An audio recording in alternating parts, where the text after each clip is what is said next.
it's like I tell my wife, you know what I'm saying, like, you know, videos is important.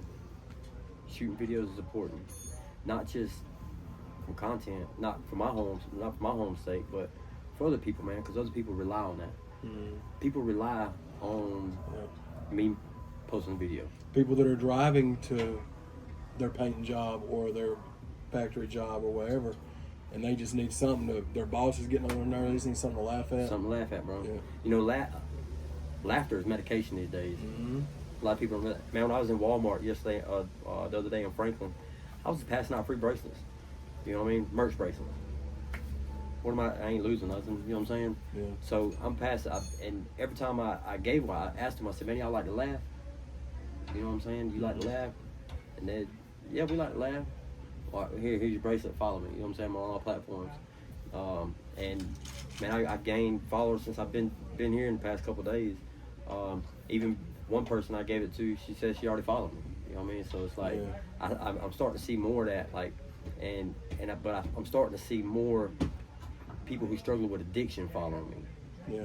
You know what I mean?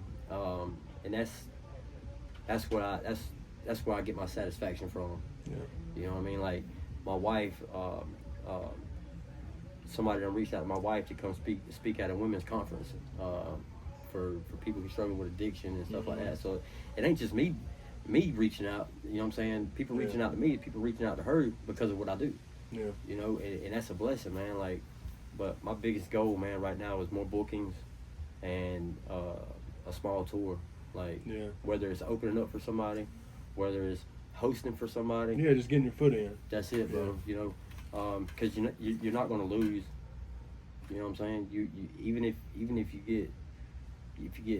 you feel like you getting screwed over, you really ain't, man, because you're still out there networking, you're still out there gaining. You're gonna gain something. Yeah. You know, at the end of the day. Just gotta stay at it, man. That's it, bro. That's it. Would you agree that, like, some of the funniest people you've met in your life has been somebody that's struggled with addiction? Most definitely. I feel the same way, bro.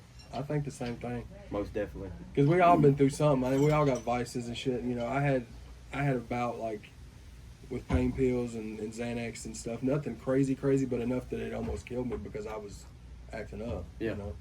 But, so I already know how that goes. I did factory work for 9 years. Then I worked retail for 6 years, all while rapping and pursuing my dream. It was an expensive hobby for 15 of the 21 years I've been doing it. Right. I ain't been making money doing it for about 5 of those 20-something years. Yeah. You know. Yeah, laughter comes from a lot of people with addiction problems, man. Because they're the ones that, like, you look at like Chris Farley or somebody like that, or Robin Williams, or anybody. Not Robin Williams struggled with depression, but Farley clearly had addictions that he admitted to. But he's one of the funniest people because a lot of times those people are just trying to find that light in their life where it's dark everywhere else. Yeah, you know. Yeah. And that's like me, man. Like when I was struggling with addiction, bro, that I was funny in my own mind. You know what I'm saying? But and then you know when I got clean, I look back and I'm like, man, I was a fucking idiot, bro. Like I did some dumb, funny shit. You know what I'm saying? And that's where like a lot of people with addiction, that's where they relate. Like they relate. Like, man, you know, it's nice that you can laugh about your addiction. Yeah. You know what I mean? So I tell people all the time, man, you know, don't be ashamed of your past, man. Let your past be who you are today. Yeah, because I mean, that's the thing, bro. Some people, I get, you know, not being proud of certain things in your life, but nobody on this earth is perfect. So somebody that's laughing at somebody for being on drugs or something, they're out doing something. They just ain't on Front Street with it, you know. Yep. So it's like everybody going through something, man. I tell you, my wife, she was an addict. You know what I'm saying? She was an addict for a while, a long time.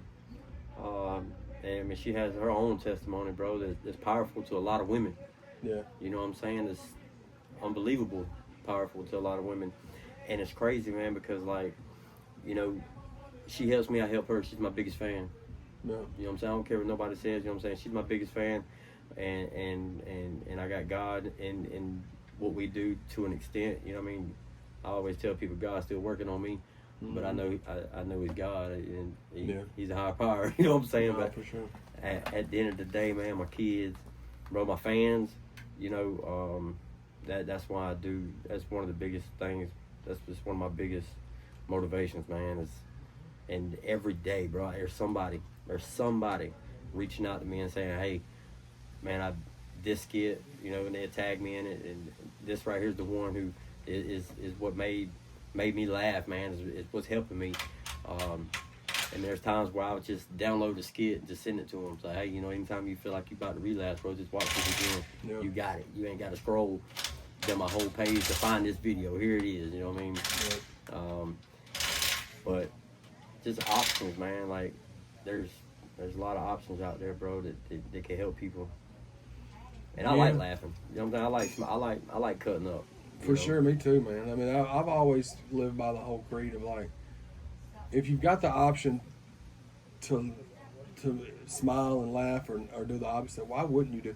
Now I know there's stuff in life that make you want to, and I fought depression and I still battle all that stuff. But it's like I've always been a fan of just laughing through the good, bad, and ugly, man. Because what other option do you got? Yeah, like I said, man, it's a good medicine, bro. Yeah, it's a good medicine. You know what I mean? Like there was times where I felt like I had to go to counseling, but man, I turned on listening to Cat Williams, you know what I'm saying? Oh, like, bro, for sure. Like, there's my medicine right there. Like, yeah. I ain't depressed. I can still laugh, you know what I'm saying, at this crazy ass dude, man. Yeah. Like, you know, it's just there's so many ways, man, that you can find happiness in life, man. Whether it's through comedy, whether it's just sitting down, like the other day, man, I was sitting on this porch. I took a picture of my wife and my daughter out there playing in the yard, man. Just sitting there, bro, and I was just thinking, man, life is good, bro. Like, life is good. Yeah, like you said, like that's what moments. This is the moments it's about, or something. Yeah, man. Like this is the moments that count, bro. Like, yeah, because it's when you, no matter how much you're ripping and running, and we all get caught up, especially you being a content creator, just like me, whether it's music or videos or both or whatever. It's still content creating, so you become so focused on that. Yes. And it's about, what can I get for content today? What can I do? Because it's your job now. It's not. It's like going to work and painting, or it's like whatever it is. So it's hard to slow down from that because you're constantly thinking, what can I do to further me and the family well-being? Yeah. But when you can slow down and see stuff like that, it makes you realize it's not all that important. I mean, it is, but it's not. It ain't. Yeah. It is, but it ain't. Yeah. You forget. You get so caught up in your content or your comedy, man. You forget about I ain't gonna say you forget about your family. It's just they're not being thought of as much as they need to be thought of. They're in the back seat for the time being, not meaning to. But so, what were for you? When did the addiction start? Was it like as a kid, like as a teenager, or was it I was young, bro. I was young, man. I was probably. I first started off with smoking weed when I was like 14. Yeah. You know what I'm saying? And I didn't like it. You know what I mean? I smoked weed right before I went to sleep because I'd go to sleep. Shit, not me, man. I like to party. You know what I mean? Yeah. So I was like, man, there got to be something else out there that I could do. And you said it was like high school, like freshman year? Yeah, man. I was coming out. I remember I was coming out of middle school and going into high school, man. And I started dipping and dabbing in a little bit of cocaine back when the cocaine was good.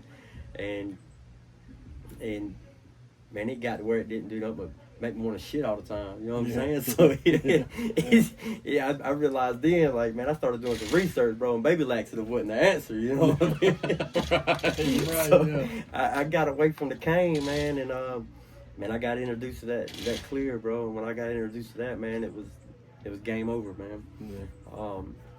And it messed with me it messed with me in high school, man. I was a good football player. Mm-hmm. That jersey's fire, by the way. That Bucky's jersey. You like that Bucky's jersey? Yeah, that shit's fire, dude. Yeah, my wife. I had to trade my wife for it, man. Like it was her buy me this. Actually, it was.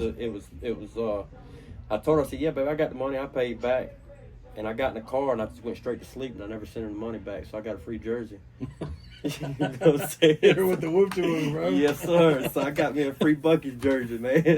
Yeah. But you know, man, the drugs, man, it messed my education up, man. Like, How old are you? 34. Okay, so yeah. I'll be 35 next month, man. September 21st. You're still young, bro. Yeah, man, I got a long life to live, man. And how bad did it get? Man, I got where I was. Yeah, man, I was shooting dope. Like, in the beginning, bro, like I was just smoking it, man. and then I started snorting it, and I don't know, me personally, I don't like to get hit in the head with hammers or nothing like that. You know what I'm saying? You said it started. You said it started like in high school. It started with smoking. Yeah. And then you started doing coke, but she was like, "Well, that just made me shit," because you said baby laxative. It wasn't. Yeah, baby laxative wasn't it, bro. You know what I'm saying? If I wanted shit, I'd just go eat me a Taco Bell or something. You know what I'm saying? Right. I could drop a deuce. I could drop a deuce Just a down couple with it, bro. chalupas. Chalupas. But so from there, what was it? Where did it graduate to next? Because usually it's a staircase thing. So from cocaine, man, there was a better way. You know what I'm saying? Like, that's how I felt. I felt that there was a better way. You know what I mean? That this ain't it. So, man, I got introduced to meth, man. When I got introduced to meth, man, it took me down through there, bro. Like, there was the sky was the limit. You know what I'm saying? When it came to that. And did you start with snorting that, or how does that work? Yes, I started. Well, no, I started smoking it, man. Then it got to where I didn't like the come down off of it. So, I started snorting it, bro. And then, when I started snorting it, it got to where it hurt, man. Like, every time I snorted, bro, it was like somebody hit me in the back of the head with a hammer. You know what I mean? But they always just like, man, that's because the dope's good. I don't like it. You know what I mean? Right. So I got introduced to the needle, bro, and from there, bro, it was 10 toes down. Like, that's the way. You know what I mean? That's how I felt. Yeah. And how long was that? How long was that a thing? The needle? Yeah, just all the way until I stopped, man. Probably about 4 years. Yeah. 4.5 years I was on it, roughly. You know what I mean, give or take. And you know, my last shot, man, was an 80-unit shot with almost 3 grams. Almost 3 grams in an 80-unit shot. And for the ones that know about units. Yeah, break that down for me, because I don't know. I'm not familiar. So a unit and a shot, you know what I'm saying, or a CCs, you know what I mean? Like, you got like a syringe. A syringe, yeah. You got a syringe that has all them little lines on it. You said it was an 80 shot, right? Yeah, I had an 80-unit shot, man, and I told God, man, like, if you could wait, if I live through this shot, I would never touch dope again. Yeah. And man, I registered, and I pushed. And man, it knocked me out twice, bro. And I woke up and I re-registered both times, and I was still living. Yeah. Don't get me wrong, I was high as draft pussy for about 4 days. Yeah. But I was living. And I knew right then, man, that I had a purpose on this life. I mean, on this earth, and I never looked back. I never looked back. How did you trying to wean yourself off of it without going to, like, did you go to treatment or anything, or did you just, how'd that go? Was that? It was hard. Yeah. It was hard. It was real hard. Like I said, man, for about 4 or 5 days, I was good. You know what I mean? But as I was coming down, it got bad, and it hurt. You know what I'm saying? It hurt. And you know, cold sweat, shaking real bad in my sleep. I was withdrawing while I was sleeping. Yeah. But the ones who were there for me are you know, the ones who I have close to me today. You know what I'm saying? My mom, my wife, she dealt with it. So I mean, it's I had a lot of people who left me for it. You know what I mean? Because of my addiction. I had a lot of people who left me when I came out of my addiction. Yeah. You know, because you wasn't doing it anymore. Because I wasn't doing it no more. But that just shows what kind of friends they were. Exactly. You know, and man, I'm thankful. You know, because at the end of the day, I still see them same people struggling. Yeah. I see them struggling, and not near one of them has reached out for help. They reached out for sources. They reached out for money and stuff like that, but not never one of them has said, "Hey man, I'm ready to get clean too." Yeah. You know, so I'm thankful. I learned over the time that, you know, you find out who your friends are. Man, that's a strong statement. No, for sure. It's a strong statement. People get mad at you and down you and hate you for it. Yep. But at the end of the day, that's just as strong as I love you. You know. No, for sure. And I tell people, man, like, I can't let what you do interfere with my life and what I got going on no more.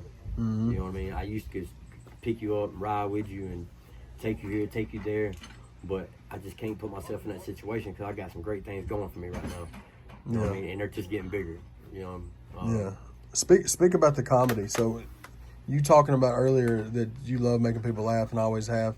When did that become a thing where you're like, shit, I'm gonna try this and see what happens? Like, as far as so it is funny, man, because my wife makes reels, but she makes reels based on inspiration, God, family, like motivational stuff. Motivational, man, and that was like 2 years. It was about a year and a half, 2 years ago, when I seen it like being successful for her. So I was like, hold on, I could do something. You know what I'm saying? Let's do this together. So we made a video, and I look back at the video. People still sharing the video.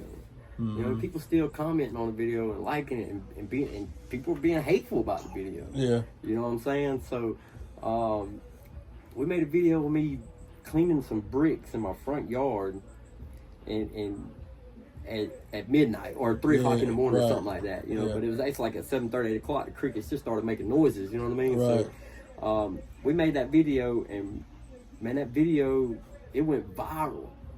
On Facebook? On Facebook, man. It went so viral, man. I had over 3 million views in less than, like, I'm gonna say 12 hours. I'm gonna give them the benefit, like 12 hours. It just hit a pocket and went off. Yeah. It went crazy, and a lot of it was due to comments and the likes and the shares. Yep. Look at this meth head, you know what I'm saying? Yep. Not knowing it was a skit. Not knowing it was a skit. Yeah. And a lot of people were being hateful towards my wife. You need to get that done. You need to get him some help. Well, we're laughing about it. You know what I mean? Mm-hmm. So when that happened, man, I looked at my wife and I said, I think we got something here. Mm-hmm. And y'all just did it for the hell of it. We just did it for the fun of it. Yeah. And a lot of people were like, man, I could relate. Da da da. Man, I want to see another video. I want to see another video. I want to see more content. Man, let me see a part 2. You know, such. And so we made another one.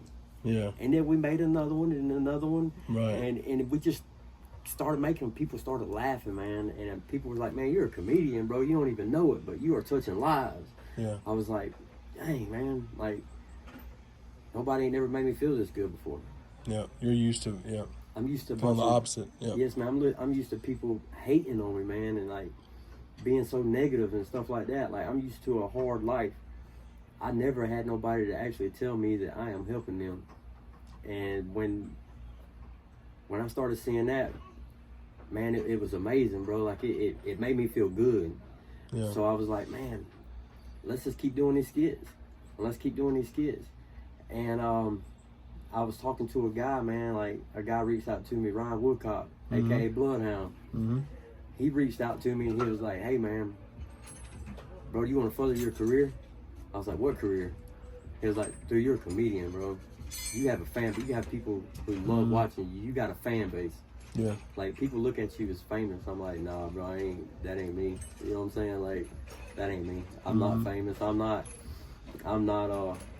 no comedian, man. I'm just this old ex-drug addict. Right. You know what I'm saying? Just cutting the rug. And he was like, nah, bro, let me put you on the phone with somebody. Mm-hmm.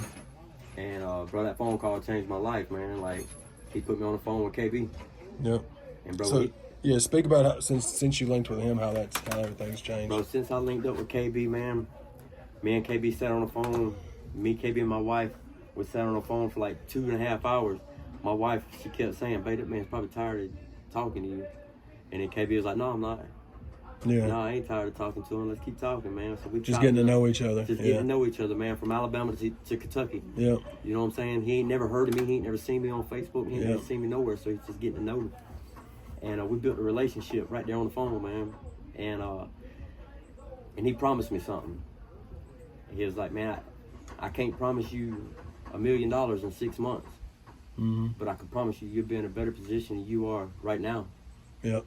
And like he stood on business. Yep. Like he stood on his word. You know what I mean? Like, man, he's put me on the stage with 2 celebrities, man. Like, Haystack. He put me on the stage with him hosting for Haystack in Fostoria, Ohio. He put me on the stage hosting for Nappy Roots in Lebanon, Tennessee. Man, I've been on the phone. I've been on the phone with celebrities with KB. Like, Yeah. he's put me in spots that nobody else would be able to. Yeah. And we are growing. Yep. And KB is making sure that happens. He a real one, man. I've been knowing him for about 3-4 years. That's my dog, man, and he for sure. He's as stand up as they get, bro. Yes. Like, I talk to the man every day on the phone. You know what I'm saying? Every day. Hey man, like if I ain't posted a video by 10 o'clock in the morning, what you doing, man? Get up. He's on the phone with me, getting on my ass, saying, "Hey, bro, where's your video at for today? Yeah. You know what I'm saying? Like, where's your skit? Yeah. You can't tell me you didn't record no skit yesterday, you know, because you and Jessica's life is a skit. Yeah. You know, he was like, so whatever you doing, if you at work, go to the bathroom and post your skit. Yeah. Like he's pushing me for success. Yeah. And you know, a lot of people don't realize, man. A lot of people just want to jump out there, diving straight into the ocean, man, and think they're gonna come up with a chest full of gold. It don't work like that. No. And I'm here to tell. I wish it did. I wish it did too. Shit, hell yeah, I wish it did too. Yeah. But you know, I tell KB all the time. I tell anybody, man, like I see the future. Because I'm taking my time. I'm taking my time at it. And, you know, KB, we're working on right now trying to find another comedian to go on tour with. That's what we're looking for right now. We're looking for and a following for KB to contact them and for us to link together and go on a little, you know, 3 or 4 day tour. A northern tour or wherever it is, you know. So, I mean, the small things, man, and I'm going to continue to do the skits I do. I'm gonna continue to keep trying to get bookings. You know what I'm saying? And doing the legwork, because I know I have a fire ass manager behind my back. Oh yeah. That's gonna make it happen. Yep. And the thing that people need to realize about KB is, he's not gonna do something just for him to get something out of it. No. He's actually genuinely cares about the people that's in his life, and he tries to get them to a better spot. Yes. You know what I'm saying? Like, a lot of managers are like him, but a lot of managers are not like him. More managers are not. Yes. You know what I'm saying? Especially in the business that we're in, which is the entertainment business, whether it's comedy or music or acting or whatever. It's all the same. It's all entertainment. All entertainment. And it's all a cutthroat business, but he's definitely a real one to have. Yeah. You know, big shout out to, you know what I'm saying? Big shout out to 501 Bryce, man. Like, I've been following 501 Bryce. I've been following him for a long time. You know what I'm saying? Yeah. He's just a young man that makes good music. Yeah. You know what I'm saying? Yeah. Like, when he was younger, he didn't know he was gonna be no rapper.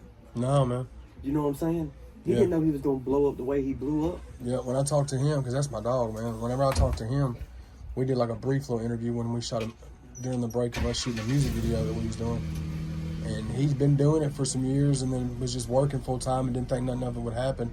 And then some stuff started taking off. I think it was rock star status, and one of his songs took off. And then he's like, well, I guess I'll start taking it more seriously. Yeah. And now he's one of the biggest up and coming artists in the game. Period. Yes. You know? 501 Bryce. You got the other kid, John. Jaywalk. Jaywalk's fire too. He's got that dude from coming up, Vicksburg, man. Mississippi. Yep. You know what I'm saying? You got these people like, so it's great, man, seeing like people like myself. I don't know what their struggles in life were, bro, but they got the motivation. They got the same motivation and dedication that I got. And that's one thing that KB told me. He said, bro, never fall short of yourself. Don't never sell yourself short. Yeah. And I'm not. You know what I mean? I'm not. And you know, man, I would never take a step back. Yeah. You know what I'm saying? I'll never take a step back. It's always, you know, whether it's 2 steps forward and stop for a little while. Yep. Or 1 step forward and stop for a while, or taking a whole sprint and stopping. You know what I'm saying? I'll never go back. Yeah.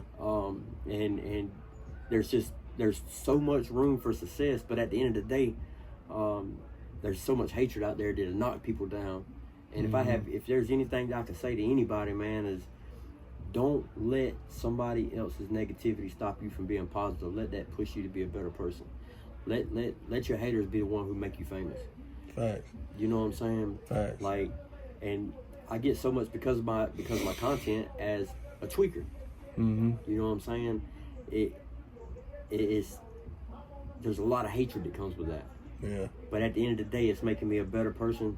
It gives me ideas for more skits. Well, a lot of people are saying that because they're just mad that you're making something out of yourself. A lot of people that want to pick on stuff, they want you to stay down there where you were at. Yep. And they don't like that something is, and it's something within them that they don't like about themselves, as to why they try to push that off on somebody like you that's came out of that hole. Yes. They want you to stay in it because that's where they're at. That's absolutely right, bro. Like, I had somebody message me the other day, a longtime friend, sent me a message on Messenger, and told me, he was like, man, since you done got famous, man, you must have forgot where you came from. No, I didn't forget where I came from. I just won't go back where I came from. Yeah, and that's that stay in the same spot mentality. You know? I just won't go back to that spot. You know what I'm saying? Because why would you want to when you was in there? Look where it was going on. Like, just because you're not there no more don't mean you're not real. It means that you're real as fuck for getting out of that. Yeah. It'd be different if it was a great situation and you fucked it off to go be in it. You know. Yes. And there was even times, man, where I would tell, you know what I'm saying, like, this certain individual, bro, let me help you get out of there. Yeah. You know what I'm saying? Come stay with me and my family, bro. Let me give you my couch. You know, me and my wife, man, we've helped homeless people. When I went up to Fostoria, Ohio, the guy who drove me up there and the guy who ran my merch table, we pulled that dude out of a tent, and gave him a home for like 8 months. Mm-hmm. You know what I mean? And so I mean I've been in bad positions where nobody wouldn't help me. Yeah. You know, nobody wouldn't give me a chance. Yeah. You know what I'm saying? And now, here I am. I'm giving people the opportunity that I never had. Yeah. And had. And you know, just like first thing I told KP, I was like, bro, appreciate the opportunity, because that's what it is. Yeah. Somebody who actually sees potential in somebody for them to be successful. Yeah. So that's what I told him. Thank you for the opportunity to, you know, having faith in me. Yep. You know what I mean? And that's how I look at KB. I look at KB as I ain't gonna refer him to God, but I look at him as another God. You know what I'm saying? I'm putting my faith in him, and I'm stepping back, and I'm just letting I'm giving him all the faith. Yeah. I'm giving him the opportunity to make something out of me. Yeah. You know what I mean? And damn it, he's doing it. Yeah. You know, I mean, it's just it is what it is, man, and I'm thankful. And like I said, my next goal is a tour.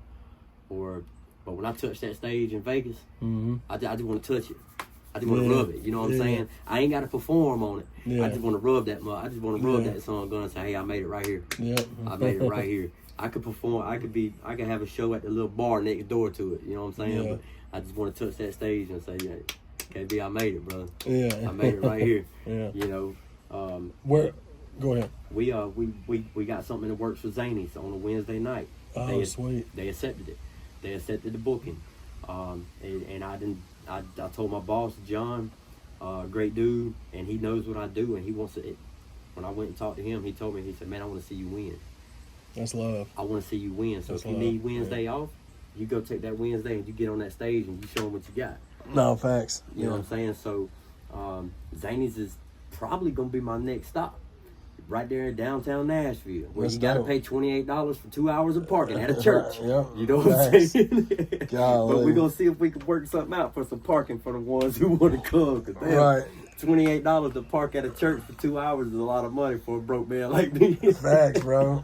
Well, dude, I wish you nothing but the best luck, man. I think we got a good start, because I'm sure we'll link back up in the future. For sure, man. But I'm sure this is a really good start as far as getting the people familiar with who you are. Tell them where they can find you online at. Man, y'all can find me on Facebook, ENJ Comedy and Skits, and that's on all platforms. Or you type in Elmer Brown, which is my government name, ELMER Brown. That's your government name? That's my government name. Hell yeah, bro. That's my government name. You know, because Meta won't let you put right. You know what I'm saying? You got to put that blue check mark. You got to have your and they ask for your ID too much, so you got to. So that's my government name. So Elmer Brown, you can do that on Instagram or Facebook, or and on YouTube, ENJ Comedy and Skits, or you can just type in ENJ Comedy and Skits on any platform, and it's gonna pull us up. Yeah, and on YouTube, I'll put your link tree in the comments to where they can just click it. Yep, and I got my link tree. I got my link tree on my Facebook. It's right there up under the links, and it'll take you all 3 platforms I got. So, man, y'all follow. And one thing about it, man, like, if y'all struggling with addiction, or if y'all have any questions about addiction, man, or whatever, my inbox is always open. My wife's inbox is always open. Or y'all can reach out to my manager, and he can link y'all up with me, and we can damn sure see what we can get worked out for you, for sure. No, facts, and I'll put KB's info there, too, for anybody wanting to book you for anything. Yeah, we're booking. So we're booked for hosting. We host. We do comedy weddings. We just did one down in South Florida. We do comedy weddings. We do birthday parties. We also, man, if you get a divorce and you're ready to party, call E&J. We'll make something out of it. Yeah. We do funerals. There ain't no sense of crying at no funeral. Yeah. You laugh it up. You know what I'm saying? So, Yeah. no, for real though, we're available for everything, man. My wife, she's an ordained minister. So, you know, if you want E&J to marry you with some laughter about it, man, we're there. So, man, we hope to see y'all, man. Hell yeah, we sure. appreciate it, man. And ChadArmesTV, y'all be sure to go subscribe to him if y'all want to follow him, need him for booking or anything. Hit the links. And I don't really do interviews much anymore, man, but I was glad to come out and meet you, man, and do this for the homie KB. And yeah, bro. I look forward to seeing what you got coming up, man. All right, man. I appreciate your time there, Mr. Chad. Yeah, bro. Hell yeah, man. Thanks, bro. Yes, sir.